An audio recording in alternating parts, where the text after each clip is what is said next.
அழகான மரங்கள். இது அழகான மரம் இல்லடி, ஆபத்தான மரம். ஏன்? ஆமாம், இந்த மரம் எங்கெல்லாம் இருக்கோ அங்கெல்லாம் நிலத்தடி நீர் இருக்காது, வானத்தில் நீர் இருக்காது. மழை பெஞ்சா எல்லா தண்ணியும் இதுதான் இழுத்துக்கும். காற்றில் இருக்கக்கூடிய ஈரப்பதத்தை கூட இது உள்வாங்கிக்கிட்டு நமக்கு தண்ணியே கொடுக்காது, வறண்ட பூமி ஆக்கிடும். ஆபத்தான மரம். இருக்கு. அதுதான் அழகுதான் என்னைக்குமே ஆபத்தை கொடுக்க சொல்லுவாங்கல்ல. உனக்கு இது பார்க்க அழகாக இருக்குது, இது எந்த பயனும் இல்லை. இந்த மரம் வந்து ஆரஸ்பதி மரம், யூகாலிப்டஸ் அல்லது தைல மரம்னு சொல்லுவாங்க. தைல மரம் வந்து பெரும்பான்மையாக பேப்பர் மில்லுக்கு தான் போகுது. இதை அரைச்சி பேப்பராக உருவாக்குறாங்க. இந்த பட்டையெல்லாம் தோல் சரி அங்கேயே போட்டு போயிடுவாங்க, குப்பையாக கிடக்கும். தேவைப்படுறவங்க அப்படி கொளுத்தி விட்டுருவாங்க. இதெல்லாம் வீட்டுக்கு எடுத்து போயிருக்கோங்க, அவ்வளோதான். இது எதுவும் பயன்படாது. இதில் எந்த தைலமும் தயாரிக்கிறது இல்லை. இதோட இலையில வந்து தைலம் இருக்குது, பட் ஆனால் அதை யாரும் பெருசாக பொருட்படுத்துறது இல்லை. இலையெல்லாம் இங்கேயே வெட்டி எங்கேயே போட்டுட்டு தோல் பட்டையெல்லாம் சீவிட்டு வெறும் மரத்தை மட்டும் எடுத்துகிட்டு போகிறாங்க. அதை கூழாக்கி மரக்கூழில் பேப்பர் தயாரிக்கிறதுக்கு எடுத்துகிட்டு போகிறாங்க, அவ்வளோதான்.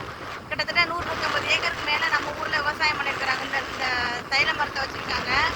நம்ம நிலத்துல கூட தைல மரத்தை தான் வைக்க சொன்னாங்க, பட் நம்ம வைக்கலை. இது சவுக்கு மரம். இது ஓரளவுக்கு நல்லாயிருக்கும், குளிர்ச்சியை கொடுக்கும், இதுக்குள்ளே தண்ணி நிற்கும். இது ரொம்ப வறண்ட பகுதியாக இருக்காது. ஆனால் அதுக்கு ஆப்போசிட்டாக அப்படியே ஆப்போசிட்டில் வச்சுருக்காங்க. இது யாரோ வச்சுருக்காங்க, தனிப்பட்ட தனியாரோடதாக இருக்கும் இந்த நிலம். கவர்மெண்டோட இடம் ஃபுல்லாகவே வந்து தைல மரம் தான் வச்சுருக்காங்க, நிலத்தை அப்படியே கெடுக்கிறதுக்காக. அப்புறம் இந்த நிலத்தில் வந்து எந்த உயிரினங்களும் வளராது.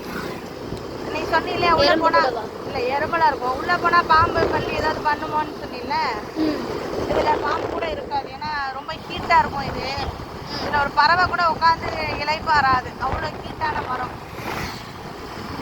இந்த மரத்தில் ஒரு பறவை கூடு கட்டாது. மரத்துக்கு கீழே எந்த வனவிலங்குகளும் தங்காது. எனக்கு ஒரு ஞாபகம் இருக்கு, என்ன இந்த மாதிரி ஏதோ சைடில் வந்து இந்த மரத்தெல்லாம் பெரிய மரத்தெல்லாம் வெட்டிட்டு அப்புறம் ஒரு குட்டி குட்டியாக ஒரு இலை மாதிரி இருக்கும், பெரிய இலை விசிறி செய்வோம்ல, மடிச்சு பேப்பர், தென்னை மரம். அந்த இலையில வந்து பிடிச்சோம். ஆமாம், நம்ம உனக்கு வந்து அப்போ 3 வயசு இருக்கும். தைல மர காடுகள் அழிப்பு கூட்டமைப்பில் நம்ம இருந்தோம். நம்ம போய் தைல மரங்கள் எல்லாம் விவசாயிகள்கிட்ட இருக்கக்கூடிய தைல மரங்கள்லாம் அவங்கள்ட்ட பேசி வெட்டினோம். அங்கே காமிச்சிட்டோம், வெட்டிட்டு வந்தோம். அப்போ வந்து அந்த நிலத்தில் இருக்கக்கூடிய விவசாயி, இயற்கை விவசாயி போல், அவங்க வந்து நமக்கு கூழ் செஞ்சு பனை ஓலை மட்டையில் கூழ் ஊற்றி கொடுத்தாங்க. அப்போ உனக்கு வந்து 2.5-3 வயசு, அவ்வளோதான். 2 வயசா 3 வயசா நிறையா தெரியல. பணம் அந்த இந்த அமைப்பு கூட்டமைப்போடு சேர்ந்து போய் தைல மரக்காடுகளை அழிச்சிட்டு வந்தோம். அப்புறம் அவங்களுக்கு மரக்கன்றுகளும் கொடுத்து நட்டோம். அந்த அந்த நிகழ்ச்சி உனக்கு ஞாபகம் இருக்குன்னு நினைக்கிறேன். புதுக்கோட்டை மாவட்டத்தில் ஏறத்தாழமாக கவர்மெண்ட் இருக்கக்கூடிய அரசு நிலப்பகுதிகளில் இந்த தைல மரக்காடு தான் இருக்குது. தைல மரக்காடுனால ஒரு பிரயோஜனமும் இல்லை, மக்களுக்கு தான் ஆபத்து, பேராபத்து. இன்னும் கொஞ்ச நாள் இப்போவே வந்து நிலத்தடி நீர் இல்லாமல் வறண்ட பூமியாக, வானம்பத்த பூமியாக நம்ம ஊர் காட்சி அளிக்குது. காரணமே இந்த தைல மரம் தான். இது வராதுக்கு முன்னாடியெல்லாம் இங்கே வரும் வனப்பகுதியாக இருந்துச்சு, சோலை வனமாக இருந்துச்சு. இதை சொல்லலை, பூமியை சொல்கிறேன். நல்ல பூமியாக இருந்துச்சு, காய்கனிகள் கொடுக்கக்கூடிய ஒரு சோலை வனமாக இருந்த இடம் தான் இதெல்லாம். அது அரசாங்கம் வந்து பராமரிக்க ஆள் இல்லாமல், பாதுகாக்காமல், அரசாங்கம் சரியில்லாமல் இந்த மாதிரியான மரங்களை போட்டாங்க. இந்த மரங்கள்லாம் வந்து வெளிநாட்டிலேருந்து கொண்டு வரப்பட்டதான். நான் ஒரு முறை வந்து இதே தைல மர காடுகள் பற்றின ஒரு ஆவணப்படம் சம்மந்தமாக சில ரிசர்ச்சர்ஸ் பார்க்கறதுக்காக போயிருந்தேன் காந்திகிராம் இன்ஸ்டியூட்டில். அப்போவும் சரி, அப்போ வந்து கொடைக்கானலில் ஒரு அவேர்னஸ் இது கொடுத்துருந்தாங்க, ஒரு கான்ஃபரன்ஸ் நடந்துச்சு. அப்போயும் நிறைய நண்பர்கள் தோழர்களை சந்திக்கும் போது என்ன சொன்னாங்கன்னா, இது வந்து மலை பிரதேசங்களில், அதாவது மலை அந்த கொடைக்கானல் மாதிரி மலை பிரதேசங்களில் ரொம்ப மழை பெஞ்சிட்டே இருக்குது. அங்கே வீடு குடும்பம்லாம் குடித்தனை இருக்கிறதுக்கு வசதி இல்லாமல் இருக்கும்போது, மழை ரொம்ப பெஞ்சிட்டே இருக்கும்போது மழையை கட்டுப்படுத்துறதுக்காகவும் அந்த வனப்பகுதியில் உயரமான மரங்கள், இந்த மரம் வச்சா நல்லாயிருக்கும் அப்படின்னு இது வெளிநாடுகள்லேருந்து கொண்டு வந்த தைல மரமாக, வெளிநாடுகள்லேருந்து கொண்டு வந்து விதைகள் தூவி அங்கங்கே முளைச்சிச்சான். அதனால தான் வந்து கொடைக்கானல்களெல்லாம் பெரிய பெரிய ஆள் கட்டிப்பிடிக்க முடியாத அளவுக்கு இருக்கும். அந்த மரங்கள்லாம் வந்து 100 வருஷம், 200 வருஷம், 300 வருஷம் இருக்கும். காரணம் என்னென்னா அதை வெட்டக்கூடாதுன்னு ஸ்டே வாங்கியிருக்காங்க. என்ன காரணம்னா, ஒரு மரம் வெட்டினாங்கன்னா 10 மரம் 20 மரம் நடுறாங்க. அரசாங்கமே நடுது, மக்களும் நடுறாங்க. இந்த மரத்தை நட்டு வைக்கிறதுனால பயன் இல்லை, நிலத்தடி நீரும் மாசுபடுது, கெட்டு தண்ணி இல்லாமல் வறண்ட பூமியாக போயிடக்கூடாதுன்னு சொல்லிட்டு ஸ்டே வாங்கிட்டாங்க. ஒரு மரம் வெட்டினா 10 மரம் நடுறீங்கல்ல, மரமே வெட்டாதீங்க அப்படின்னு சொல்லிட்டு ஸ்டே வாங்கிட்டாங்க. இருக்கிற மரம் தானாக விழுந்தாதான், அங்கே மரம்லாம் வைக்க முடியாது, வெட்ட முடியாது, அப்படி ஆகிப்போச்சு. அதனால அந்த மரங்கள்லாம் பெரிய பெரிய உயரமான குண்டான அருமனான மரங்களாக வளர்ந்து கிடக்கு. ஆனால் புதுக்கோட்டை மாதிரியான மாநகரம் பகுதியிலலாம் இருக்கக்கூடிய மரங்களை அரசாங்கம் எப்போ வேணாலும் தனக்கு தேவைக்கு கருதி வெட்டி அது சரியான இடங்களுக்கு கொண்டு செல்கிறாங்க. இப்போ கூட வரும்போது கூட பார்த்தோம். இது வந்து மண்ணையும் மக்களையும் கெடுக்கிறதுக்காக நடக்கக்கூடிய திட்டமிடல் அப்படி தான் சொல்ல முடியும். எவ்வளோ போராட்டங்கள் நடத்தியும் அந்த வனப்பகுதியில் என்னங்கய்யா உங்களுக்கு பிரச்சனை? நான் பாட்டுக்கு ஓரமாக வரேன், இப்படி அடிச்சுட்டு வரீங்களே. வனச்சரக அலுவலர் என்ன பண்ணாங்கன்னா, நம்ம போராட்டம் பண்ணும்போதெல்லாம் நம்மக்கிட்ட வந்து பேச்சுவார்த்தை நடத்தி நாங்கள் அந்த மரம் நடமாட்டோம் அப்படின்னு வாயில் மட்டும் வாய் ஜாடத்தில் பேசிட்டு நம்ம போராட்டத்தை வலுவிளக்க வச்சுட்டாங்க. அதுக்கப்புறமும் இப்போயும் நட்டுக்கிட்டு தான் இருக்காங்க, இந்த மரங்களை நட்டுக்கிட்டு இருக்காங்க. இந்த பகுதி முழுக்க இதெல்லாம் வந்து கோவில் நிலம், இந்த சைடு குளம் அதெல்லாம் கோவிலோடது. இதெல்லாம் வந்து நம்ம போகிறது மணிப்பள்ளம் சாலைன்னு சொல்லுவாங்க. இப்போ போய்கிட்டு இருக்கிறது ரெண்டு புறமுமே பார்த்தீங்கன்னா தைல மரக்காடு தான். தைல மரக்காடு இருக்கிறதுனால இப்போ வெயில் காலங்கள்லாம் இதில் வரவே முடியாது. மதியானம் ஒரு சாதாரணமான மாதங்கள்லேயே வெயிலில் இங்கிட்டு வந்தோம்னா ரொம்ப சூடாக இருக்கும், ரொம்ப ஹீட்டாக இருக்கும். அதுவும் இப்போ வெயில் காலங்களில் வரவே முடியாது, அவ்வளோ வெப்பமாக இருக்கும். அதனால தான் மாலையில் வருவோம், காணொலி எடுக்கணுமா மாலையில் வருவோம் அப்படின்னு சொல்லிட்டு சாயந்தரமாக வந்தோம். ஏதாவது ஒரு பாம்பு பல்லி பூரா பூச்சி கூட இதில் பார்க்க முடியாதுங்க, அப்படி தான் சொல்லணும். எல்லாமே வந்து கரை பகுதியில் வேணால் இருக்குமே தவிர மையப்பகுதியில் அந்த மரத்தடியிலலாம் வாழாது. இதெல்லாம் முன்னாடி மான், சிறு விலங்குகள், நரி, மான், கோனாய் அப்படி சொல்லக்கூடிய சிறு விலங்குகள், பாம்பு பல்லி எல்லாமே தான் விலங்குகள், காடு வனப்பகுதியில் இருக்கக்கூடிய மிருகங்கள்லாம் வாழ்ந்த பகுதி தான் இது. எங்கள் மாமியார்லாம் நாங்கள் இங்கே தான் பக்கத்தில் நம்ம வீடு, நாங்கள்லாம் அவங்க குடி வந்த புதுசில் இங்கெல்லாம் ஓநாய், நரி, காட்டு விலங்குகள்லாம் வீட்டுக்கு வரும்னு சொல்லுவாங்க. தண்ணி தேடிட்டு வெயில் காலங்களில் வீடு பகுதிகளில் வந்து தண்ணி குடிச்சிட்டு போகும், ஏதாவது இருந்தால் சாப்பிட்டுட்டு போகும் அப்படின்னு சொல்லுவாங்க. அப்படி இருந்த ஒரு வனப்பகுதி ஒரு கோடை வனத்தை பாலைவனமாட்டம் ஆக்கி வறண்ட பூமியாட்டம் மாற்றி அமைச்சிருக்குது அன்றைய அரசாங்கம். எத்தனை போராட்டங்கள் நடத்தியும் ஒரு மாற்றங்களும் நடக்கலை. வனப்பகுதியில் இருக்கக்கூடிய கோவில்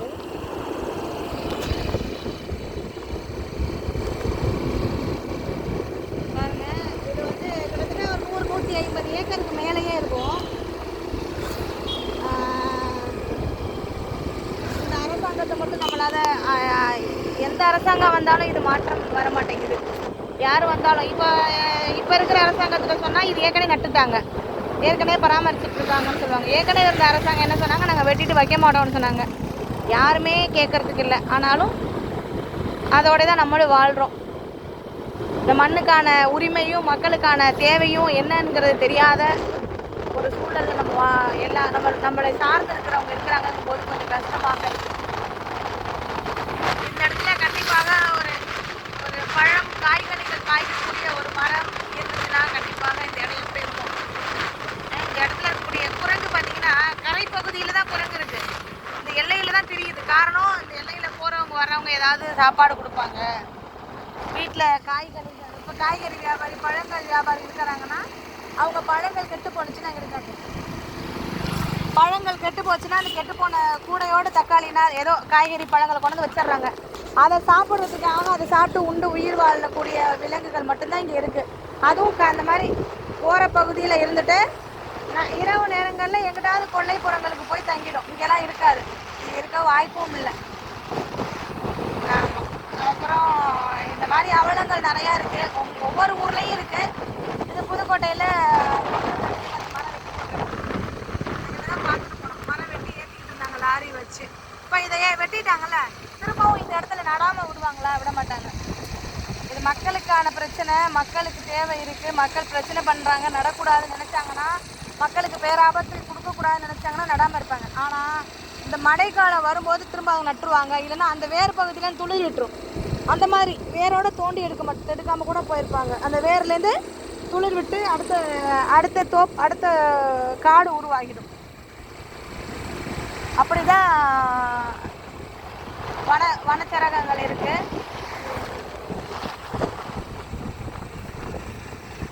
அப்புறம் ஏன் பார்க்க அழகா இருக்கு? நாம சொல்றேன்னா அழகுதான் எப்பயுமே பேராபத்தை கொடுக்கும். இது அழகே கிடையாதுன்னு சொல்ல போனா. இதுல ஏத்திருந்தோம்னா விழுந்துடும். இந்த பகுதியில தூரமா இருக்கக்கூடியவங்க குப்பைகளை கூட நீங்க கொட்டிடுறாங்க.